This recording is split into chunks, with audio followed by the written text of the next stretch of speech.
Well, back in March, Bear Stearns got unprecedented help from the Fed that prevented the firm from filing for bankruptcy.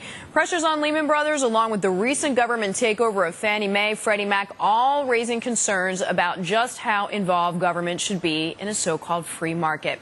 Where do you draw the line? Well, our next guest says government has already gone too far.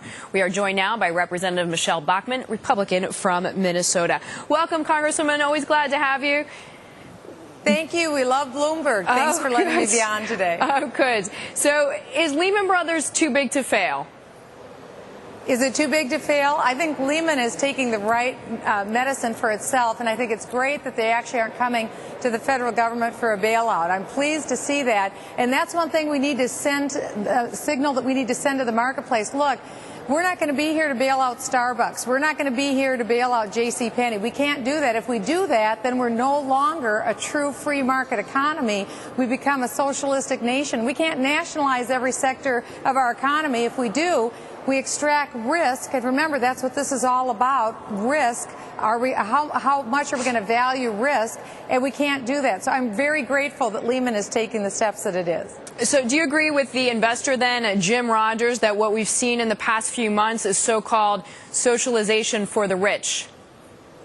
Well, what we've been seeing is a privatizing of profits and a socializing of losses. This is a model that's not going to work very long. My father-in-law says, what are we going to do, go in the backyard and shake the money tree?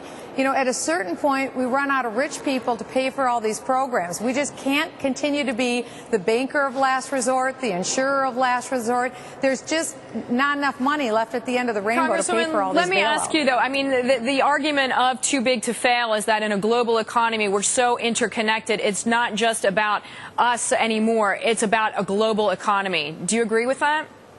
Well, so then what would the answer be? Do we start bailing out every firm across the world that can't stand on its own?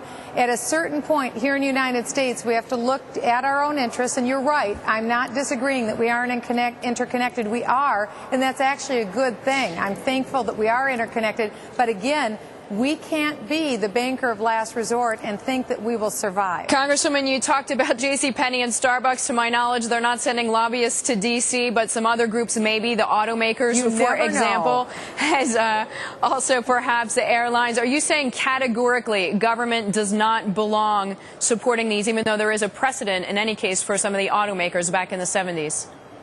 There's certainly a precedent that's been set. Of course, we're all familiar with the Chrysler bailout. Actually, that turned out to be fairly successful.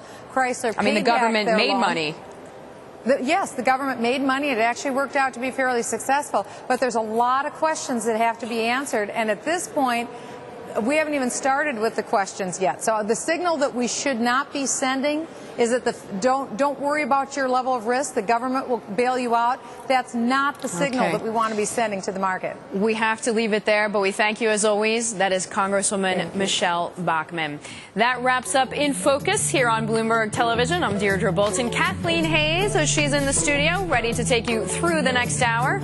Please join her for Bloomberg's On the Economy.